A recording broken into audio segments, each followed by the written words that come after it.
China ने फैसला किया है कि वो J-10 को अपग्रेड करने जा रहा है बड़े लेवल पे और राफेल के बराबर आएगा। राफेल से बेहतर प्लेन बना देगा उसको अपग्रेड करके। और पहले भी उनका कहना था कि ऑपरेशन सिंदूर में J-10 के द्वारा जो दागी गई थी PL-50 मिसाइल, उसने राफेल को गिराया था। ये चाइना का कहना है। और अब फिफ्थ जनरेशन जेट के साथ पाकिस्तान भारत के लिए और भी बड़ी सिरदर्दी बन जाएगा। और जो रफाल हमारे पास है भी, उसका सोर्स कोड फ्रांस हमें देने से मना कर रहा है। नतीजा कि हम अपने इंडिजिनस सिस्टम्स को इसके साथ इंटीग्रेट नहीं कर पा रहे हैं। मिसाइल, सबमरीन और फाइटर जेट्स के अलावा चाइना पाकिस्तान को अब स्पाई सैटेलाइट कवरेज भी दे रहा है।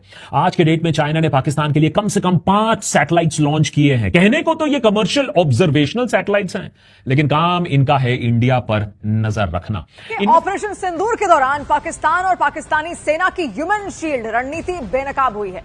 खुलासा हुआ है कि ऑपरेशन सिंदूर के दौरान पाकिस्तानी सेना ने रिहायशी इलाकों में अपने हथियार तैनात किए थे। इनमें बड़े हथियार और ड्रोन सिस्टम दोनों शामिल हैं। अपने मीडिया भी नहीं पूछ रही। जब पाकिस्तान के प्रधानमंत्री ने अपनी वहां की गैस और वो बढ़ाए थे तो मीडिया कह रही देखिए वहां पर कितना अकाल पड़ गया है। लेकिन जब देश के अंदर इस तरह की चीजें, तो मीडिया भी जवाब दे नहीं रही। अरे मीडिया क्या, ये तो गद्दार मीडिया है, देशद्रोही मीडिया है, मैं कहूँगा आतंकवादी मीडिया है, जो आतंक फैलाते हैं, गलत नैरेटिव चलाते हैं, देश को डराते हैं। तो ये मीडिया नहीं, मीडिया के तो सारे लेसन रद्द होना चाहिए थे अब तक के। देशवासियों को देशभक्ति दिखाने का टाइम आ गया है। हाँ, ये अब तक क्या कौन सा टाइम था? भी देश के साथ गद्दारी का टाइम चल रहा था क्या कि देशभक्ति दिखाने का टाइम है? नॉनसेंस, बड़ी सैलो, फ्रॉडुलेंट बयान मैं कहूँगा। चाइना ने फैसला किया है कि वो J-10 को अपग्रेड करने जा रहा है बड़े लेवल पे और राफेल के बराबर आएगा। राफेल से बेहतर प्लेन बना देगा उसको अपग्रेड करके। और पहले भी उनका कहना था कि ऑपरेशन सिंदूर में J-10 के द्वारा जो दागी गई थी PL-50 मिसाइल, उसने राफेल को गिराया था। ये चाइना का कहना है। अब सवाल ये पैदा होता है कि अब 1 साल हुआ है तो इसमें बहुत सारे अब इंटरव्यूज भी आ रहे हैं और उनका कहना भी था कि हाँ, हमने J-10 की जितनी एयरक्राफ्ट है उसकी मैन्यूवरिंग को हमने अपने सैटेलाइट लिंक से, बाकी चीजों से हमने उसको सपोर्ट किया। जी हाँ, तो ये बात चाइना ने पहली बार मानी कि हाँ, PL-15 की मिसाइल का इस्तेमाल करके भारत के राफेल के विमानों को और अन्य विमानों को गिराया गया। इसमें कोई शक वाली बात। टोटल कितने गिरे हैं, कौन कौन से गिरे हैं? 5 की बात होती है अक्सर।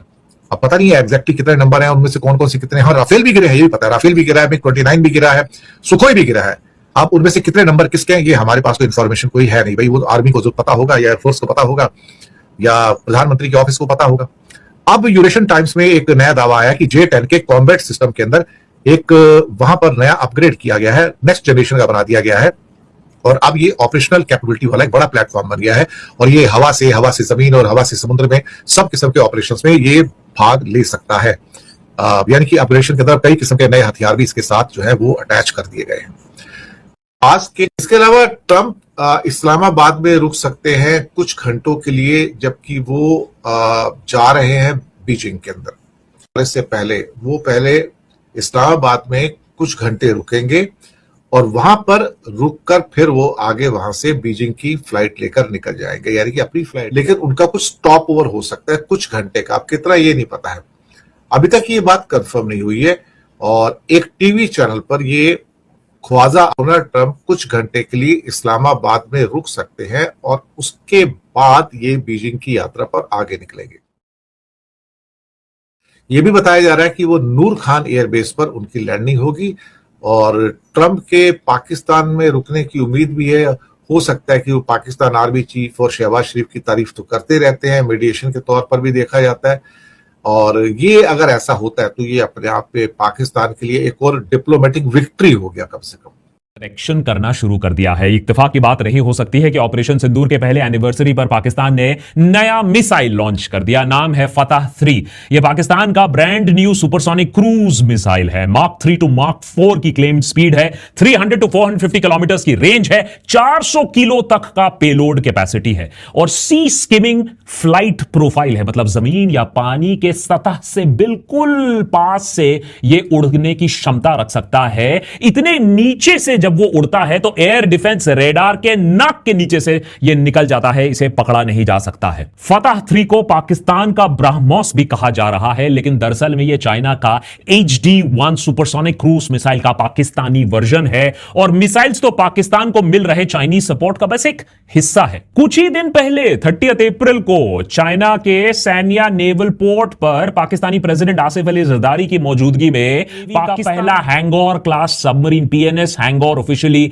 कमीशन होता है। यह सबमरीन चाइना का युआन क्लास डिजाइन पर बेस्ड है। रिपोर्ट्स की माने तो यह सबमरीन एयर इंडिपेंडेंट प्रोपल्शन के साथ आता है, जो इसे स्टैंडर्ड डीजल इलेक्ट्रिक सबमरीन के कंपैरिजन में ज्यादा देर तक पानी के नीचे रहने में मदद करता है। वैसे तो यह पूरा प्रोग्राम 8 सबमरीन्स का है, जिनमें से 4 चाइना में बनेंगे, बाकी 4 टेक्नोलॉजी ट्रांसफर के बाद पाकिस्तान में बनेंगे। मिसाइल्स और सबमरीन्स के अलावा चाइना और पाकिस्तान में advanced 5th generation fighter jets को लेकर भी डील साइन हो चुकी है। इसी साल के अंत तक पाकिस्तान को J-35 5th generation stealth jets की डिलीवरी भी मिलनी शुरू हो जाएगी। अगर ऐसा होता है तो यह पाकिस्तान को भारत के ऊपर एक क्लियर एज दे देगा, क्योंकि हमारे पास अभी तक एट बेस्ट 4.5 जनरेशन एयरक्राफ्ट भी है, और अब 5th जनरेशन जेट के साथ पाकिस्तान भारत के लिए और भी बड़ी सिरदर्दी बन जाएगा। और जो रफाल हमारे पास है भी, उसका सोर्स कोड फ्रांस हमें देने से मना कर रहा है। नतीजा कि हम अपने इंडिजिनस सिस्टम्स को इसके साथ इंटीग्रेट नहीं कर पा रहे हैं। मिसाइल, सबमरीन और फाइटर जेट्स के अलावा चाइना पाकिस्तान को अब स्पाई सैटेलाइट कवरेज भी दे रहा है। आज के डेट में चाइना ने पाकिस्तान के लिए कम से कम 5 सैटेलाइट्स लॉन्च किए हैं। कहने को तो ये कमर्शियल ऑब्जर्वेशनल सैटेलाइट्स हैं, लेकिन काम इनका है इंडिया पर नजर रखना। इनमें से लेटेस्ट है PRSC EO3 सैटेलाइट, पिछले महीने ही लॉन्च हुआ था। यह कहने को तो एक ऑप्टिकल इमेजिंग सैटेलाइट है, लेकिन एक्सपर्ट्स का मानना है जो नॉर्मल ऑप्टिकल सैटेलाइट्स की तरह 100 डिग्री का इंक्लिनेशन होता है, इसका 38 डिग्री इंक्लिनेशन है। इसके ऑर्बिटल पैटर्न को देखकर यह समझ में आता है कि इसका मकसद भारत पर नजर रखना है, खास तौर पर कश्मीर, पंजाब, राजस्थान के बॉर्डर रीजन्स पर नजर रखना है। पिछले साल जुलाई में लॉन्च हुआ था PRSC S1। कहने को तो सिविलियन एसेट यह भी है, लेकिन इसे भी SAR सिस्टम्स के साथ 41 डिग्रीज के एंगल पर ऑर्बिट पर रखा गया है, ताकि यह बादलों के आर पार देख सके, रात के अंधेरे में भी निगरानी रख सके। इन दोनों सैटेलाइट्स के साथ पाकिस्तान का PRSC HS1 hyper spectral satellite है। इसका काम होता है कैमोफ्लाज डिटेक्ट करना, माने जंगल में छुपे मिसाइल लॉन्चर पैड्स को भी यह आसानी से डिटेक्ट कर सकता है। एनालिस्ट का मानना है कि ये तीनों सैटेलाइट्स कॉम्प्लीमेंट्री है, यानी मिलकर ये एक मल्टी मोडल ISR कॉन्स्टलेशन बना सकते हैं, यानी space based intelligence, surveillance, reconnaissance system, जिससे पाकिस्तान हम पर 24/7 नजर रख सकता है।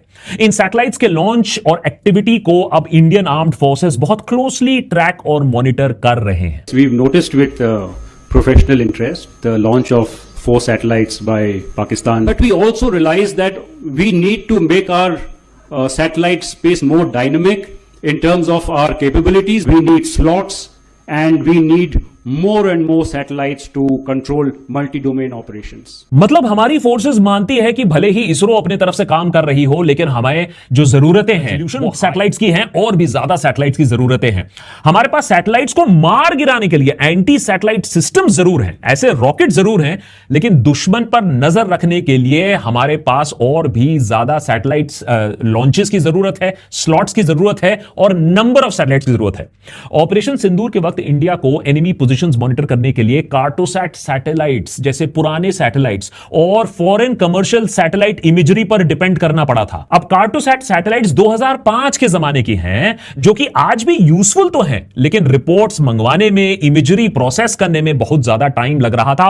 वॉर टाइम सिचुएशन में यह एक प्रॉब्लम बन सकती है। इसीलिए observe, Orient, decide and act या उड़ा लूप पूरा करने के लिए भारत को 52 सैटेलाइट्स का एक कॉन्स्टलेशन लॉन्च करना पड़ेगा जल्द से जल्द, जिससे हमारा स्पेस बेस्ड सर्वेलेंस स्ट्रांग हो पाए। लेकिन यह प्रोग्राम 2029 तक ही ऑपरेशनल हो पाएगा। यह अपग्रेड अगर भारत ने कर भी दिया, टाइम से कर दिया, फास्ट ट्रैक करके कर दिया, तो गेम चेंजर तो साबित होगा, लेकिन तब भी हम चाइना से, अपने मेन एडवर्सरी से बहुत पीछे रहेंगे। 2013 में सोचिए, चाइना के पास सिर्फ 100 सैटेलाइट्स थे, फिलहाल उनके पास करीबन 2000 सैटेलाइट्स हैं। आज भी फाइटर्स के लिए हम दर दर भटक रहे हैं। पाकिस्तान के पास अब 5th जनरेशन फाइटर होने वाले हैं, हमारे पास अभी बस जुमले ही हैं। ड्रोन्स की अगर हम बात करें तो $3 बिलियन देकर 30 रीपर्स मंगवाए तो गए हैं अमेरिका से, लेकिन इनकी क्षमता पर भी कई सवाल उठ चुके हैं। और स्पाई सैटेलाइट, तो फिर सिंदूर के 1 साल बाद यह जंग जीत कौन रहा है? आर्म्स रेस में आगे कौन है, इंडिया या पाकिस्तान? या कोई और? अगर यूएस ईरान वॉर से हमने कुछ सीखा तो यह है कि सिर्फ असला इकट्ठा करने से जंग जीती नहीं जाती है। आज दुनिया का सबसे शक्तिशाली देश, सबसे पावरफुल मिलिट्री ईरान के सामने दिन रात आग बबूला हो रहा है, उसे 56 बार वार्निंग दे रहा है, लेकिन ईरान टस से मस नहीं हो रहा है। घायल है लेकिन सरेंडर नहीं कर रहा है। इसीलिए पॉलिटिकल विल और विजडम और टैक्टिकल थिंकिंग की भी जरूरत है। दोस्तों, प्रधानमंत्री मोदी संकटों को खड़ा करने में माहिर है, मगर उनसे निपटने के मामले में उनका रिकॉर्ड बहुत खराब है। नोटबंदी, कोरोना, जीएसटी, गलवान घाटी पर हमले से लेकर ऑपरेशन सिंदूर तक विफलताओं की लंबी फहरिस्त उनसे जुड़ी हुई है। गरीबी, महंगाई, बेरोजगारी और आर्थिक संकटों के मामले में तो वे पूरी तरह से अक्षम, निकम्मे साबित हुए हैं। तो क्या खाड़ी युद्ध से उपजी आर्थिक इमरजेंसी के मामले में भी वे इसी सिलसिले को आगे बढ़ाने जा रहे हैं? जिस तरह से उन्होंने देश से कम खर्ची की अपील की है और फिर रोड शो के लिए निकल गए, उससे क्या यही सिद्ध नहीं होता है? अव्वल तो चुनाव के चक्कर में वे इस महासंकट को नकारते रहे, उसे कम करके बताते रहे, फिर उससे निपटने के लिए जो कदम उठाने थे वे भी नहीं उठाए। चुनाव के नतीजे आने के बाद उन्होंने कदम उठाने शुरू किए।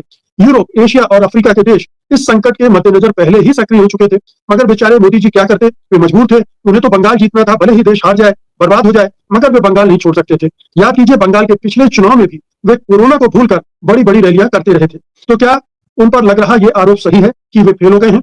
उन्होंने जिम्मेदारियों से पल्ला झाड़ दिया है? अगर नहीं तो उन्होंने जनता से खर्चे कम करने से पहले अपने खर्चे कम करने की ऐलान क्यों नहीं किया? अपने मंत्रियों और सांसदों के खर्चे क्यों कम नहीं किए? अपने विज्ञापनों को जो हर दिन तमाम मीडिया में भर भर पेज आते हैं, उन्हें क्यों नहीं कम किया? और सबसे बड़ी बात, धन्ना सेठों पर वे अभी भी मेहरबान क्यों बने हुए हैं? युद्ध काल है कि खाड़ी की जंग से दुनिया भर के देश परेशान हैं और हर देश मेजर ले रहा है। कोई राशनिंग कर रहा है, कोई 4 दिन का हफ्ता कर दिया पाकिस्तान ने। इस तरह के उपाय तो हर देश में हो रहे हैं। सवाल उठता है कि क्या मोदी जी देर से कर रहे हैं? ये काम जो 1-1.5 महीने पहले बहुत सारे देशों ने शुरू कर दिया था, वो अब कर रहे हैं।